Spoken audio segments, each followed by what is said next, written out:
Blog da Cidadania, desde 2016, quando foi criado, até o início deste ano, era o único canal que nunca tinha pedido apoio financeiro para o público. Todos os canais pedem. Eu comecei a pedir agora porque o canal estava ficando defasado com equipamentos antigos e precisava de apoio para fazer um canal mais forte para enfrentar o que vem por aí no ano que vem, que não é pouca coisa. Se você considerar nos fazer uma doação, por favor, use o código PIX que está na tela.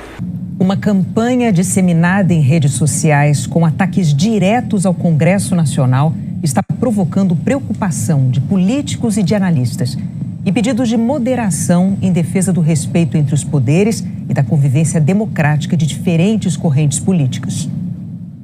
Os vídeos começaram a ser publicados na internet após a derrubada do aumento do IOF pelo Congresso no dia 25 de junho. Mas, segundo economistas, o aumento do IOF não representa justiça tributária. Pelo contrário, já que o IOF mais alto encarece o crédito e as famílias mais pobres são as mais endividadas. Na segunda-feira, dia 30, o PT divulgou um segundo vídeo do partido. No mesmo dia, numa rede social, o presidente da Câmara, Hugo Mota, reagiu aos ataques, que estariam estimulando uma polarização social. O líder da oposição na Câmara, deputado Zucco, do PL, criticou a campanha do PT e do governo. O que o Partido dos Trabalhadores, o PT, está fazendo nas redes sociais é muito grave. No meio dessa crise, o cientista político Carlos Pereira entende que o governo está atribuindo ao Congresso responsabilidades que são dele. Fala, pessoal, acabei de chegar em casa, mas eu quero dar um exemplo de gestão e real solidariedade. Governador Tarcísio Gomes de Freitas, melhor governador do Brasil. Eles acharam esse discurso de taxação dos ricos, ele tem sido eficaz nas redes para reunir a militância, para produzir engajamento. Sim. Vocês estão furando a bolha já da esquerda? Esse discurso já está furando a bolha da esquerda? Ela paga 45% de imposto, ele só 11%. Você acha isso justo? Alice é auxiliar de enfermagem e tem uma renda de R$ 3.036 por mês, mas paga R$ 1.372 em impostos, diretos e indiretos. Seu Marcelo, a vida pra gente nunca foi fácil. Nicolau, influencer, tem uma renda de R$500 mil por mês e paga apenas R$ 42 mil em impostos. Tá reclamando do quê, seu comunista? Eu carrego esse país nas costas. Alice paga proporcionalmente 4 vezes mais impostos do que Nicolau. Cobrar mais de quem tem mais, aliviar quem de fato carrega o país. Esse é o compromisso do presidente Lula. Nós vamos fazer o que nós já fizemos uma vez. Nós vamos colocar o pobre no orçamento do Estado e vamos colocar o rico no imposto de renda. Muito cuidado com o que você vê por aí. Tem gente tentando te enganar, dizendo que Lula e Haddad vão aumentar os impostos que você paga. Isso é mentira. Lula está cumprindo uma promessa de campanha. Quem ganha até R$5 mil não vai pagar imposto de renda. São 25 milhões de famílias que vão ficar isentas, vão se beneficiar diretamente. Quem tem que pagar essa conta são os mais ricos, 140 mil pessoas que ganham mais de R$1 milhão por ano. Eles têm o mesmo privilégio do Nicolau. Hoje, pagam menos imposto do que os pobres. A verdade é que Lula está promovendo a justiça social, está tendo a coragem de colocar o dedo na ferida e enfrentar a desigualdade social. Lula está sendo corajoso e cumprindo aquilo que prometeu na campanha. Bom dia, senhoras e senhores. Hoje é 4 de julho de 2025. São 10 horas e 30 minutos. Pesquisas mostram que apoio a Lula cresceu e a Tarcísio, candidato a presidente da mídia, caiu com campanha para rico pagar imposto. Começou ontem a campanha eleitoral de 2026 e a mídia conservadora já optou. Assim como fechou os olhos para a ameaça bolsonarista em 2018, com medo de Lula promover ainda mais distribuição de renda em um segundo mandato, aderiu ao que chama de bolsonarismo moderado. Eis que a semana termina com 2 ataques furiosos ao governo federal, após a própria mídia ter reconhecido que o decreto legislativo da Câmara dos Deputados contra o IOF é ilegal e prejudica a população. Mas foi só Lula começar a ganhar apoio com a campanha que reage ao decreto ilegal da extrema-direita e denuncia que nesse país quem é rico, muito rico, não paga imposto, que os interesses eleitorais mudaram tudo. A mídia já optou pelo tal bolsonarismo moderado, ou seja, por Tarcísio de Freitas, que é igualzinho a Bolsonaro, só que mais perigoso porque é tão radical quanto ele, mas tem mais neurônios, pelo menos para a malandragem.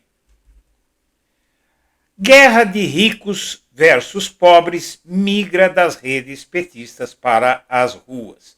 Veja bem, mudou de patamar o movimento que deu ao embate entre governo e Congresso ares de guerra de ricos contra pobres, diz a matéria do UOL, que escorrega entregando que pesquisas já mostram Lula ganhando popularidade em detrimento da extrema-direita. Deflagrada a partir de uma parceria da Secretaria de Comunicação do Planalto com o Partido dos Trabalhadores, a articulação saltou das redes sociais para as ruas nesta quinta-feira e 2 lances tonificaram o embate. O PT lançou um site para cadastrar influenciadores governistas interessados em impulsionar na internet a bandeira da justiça social. Noutro, 2 movimentos sociais de esquerda, a Frente Povo Sem Medo e o Movimento dos Trabalhadores Sem Teto, ocuparam por 2 horas o saguão do prédio do Banco Itaú, na Avenida Faria Lima, em São Paulo. Os militantes portavam caixas que ecoavam palavras de ordem da campanha avalizada por Lula, coisas como chega de mamata, o povo não vai pagar a conta e taxação dos super ricos já. Cotado para assumir o Ministério Palaciano sob Lula, Guilherme Boulos festejou a ocupação numa postagem. Para cima, ele anotou, o recado do povo é claro, o Brasil precisa de justiça tributária. Pesquisas internas detectaram desde a semana passada que o embate com o Congresso alterou para cima o índice de popularidade de Lula. Simples assim. É essa a razão pela qual a mídia partiu ontem, quinta-feira, dia 3 de julho, para o ataque, como você viu no vídeo no início da matéria. E isso eles não podem aceitar. E eles não podem aceitar uma reeleição do Lula por causa disso aqui. Desigualdade no Brasil atinge menor nível da série histórica do IBGE, diz matéria do próprio Jornal Nacional em 8 de maio de 2025, ou seja, menos de 2 meses atrás. A desigualdade de renda no Brasil atingiu em 2024 o menor nível da série histórica do IBGE iniciada em 2012. É o ritmo do trabalho que em 2024 aumentou para Guilherme Dias da Silva com um novo emprego no comando do bar. Chegou em uma hora muito boa que eu estava precisando. Ele é muito importante, o emprego dele, porque eu dependo para pagar as minhas contas. Um ser humano sem dinheiro não consegue, diz Guilherme. Esse não é um fato isolado. Segundo o IBGE, a oferta de empregos em 2024 foi o principal fator que fez a renda dos brasileiros bater recorde. A média chegou a R$ 2.020 por mês por morador de cada domicílio, um aumento de 4,7% em relação ao ano anterior. A gente teve um mercado de trabalho muito forte ao longo de 2024. A taxa de desemprego chegando ali na mínima histórica, a renda crescendo e principalmente emprego gerado pelo lado formal. Os empregos formais são muito associados a rendas mais elevadas e é o que a gente acaba vendo nesse ano de 2024, afirma Rodolfo Tobler, economista da Fundação Getúlio Vargas Ibre. A renda nas casas mais pobres cresceu mais do que as das famílias mais ricas. Com isso, a desigualdade diminuiu, puxando para baixo um número que ainda incomoda muito o Brasil, o índice de Gini. A escala de Gini varia de 0 a 1. Quanto mais perto de 0, menos desigual é o país. Um número maior significa uma diferença maior entre pobres e ricos. Em 2024, o índice ficou em 0,506, o mais baixo desde que o IBGE começou a medição atual em 2012. Olhando o gráfico como um todo, é possível notar muitos altos e baixos ao longo de 12 anos. A cada dia da Luciana mostra o tamanho do desafio. Ninguém na casa tem carteira assinada. A renda vem do Bolsa Família e do trabalho informal. São esses R$600, mais o dinheiro que eles fazendo lona, quando aparece, dá para a gente comprar comida, comprar as coisas para dentro de casa, conta ela. Segundo os especialistas, números e histórias revelam que a redução da desigualdade no Brasil ainda é um caminho muito difícil e tortuoso. A desigualdade ainda é grande, por mais que a gente fale em recordes, é porque a base que a gente tinha antes já era baixa. Por mais que a gente tenha tido avanços, ainda não é tão claro. O grande ponto que a gente precisa é continuar tendo crescimento econômico, continuar tendo medidas que façam com que a população tenha esse aumento de rendimento e que isso se transforme no dia a dia dela. E isso, minha amiga, meu amigo, tem a ver com justiça tributária, porque um naco da renda das pessoas que ganha um pouquinho melhor, o sujeito ganha um pouquinho mais de R$3.000, que é uma porcaria de um salário que perfaz, na verdade, cerca de $500, né? Menos de $500. É um salário miserável e que não dá para nada e já é taxado. E aí a pessoa perde uma parte importante desse salário. E a decisão do Lula de isentar os salários até R$5.000 dá uma mexida na renda do povo e tira do andar de cima e dá para o andar de baixo. É por isso que a Veja, assim como o Jornal Nacional, partiu para o ataque. Veja isso, recaída populista, porque o Lula quer baixar os impostos para quem ganha pouco e aumentar para quem ganha muito. É óbvio que ficar do lado dos banqueiros é muito melhor para empresas como a Veja ou como a Globo. Agora, para você que está aí trabalhando, lutando para sobreviver, para o resto da população, é melhor? Veja só que eles fizeram uma matéria enorme também nessa semana. Nós contra eles. PT vai dar suporte jurídico a influenciadores que apoiarem a campanha. O partido vai colocar advogados à disposição de militantes de redes sociais que atuem para defender o governo.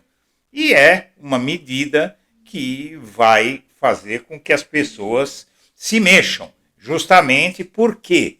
Porque a ideia da extrema-direita é partir para cima, inclusive, de quem tentar apoiar o governo.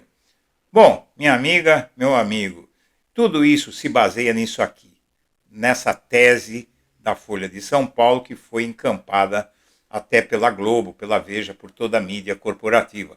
Bolsonarismo moderado. E quem é o bolsonarista moderado? É ninguém mais, ninguém menos do que este aqui, né?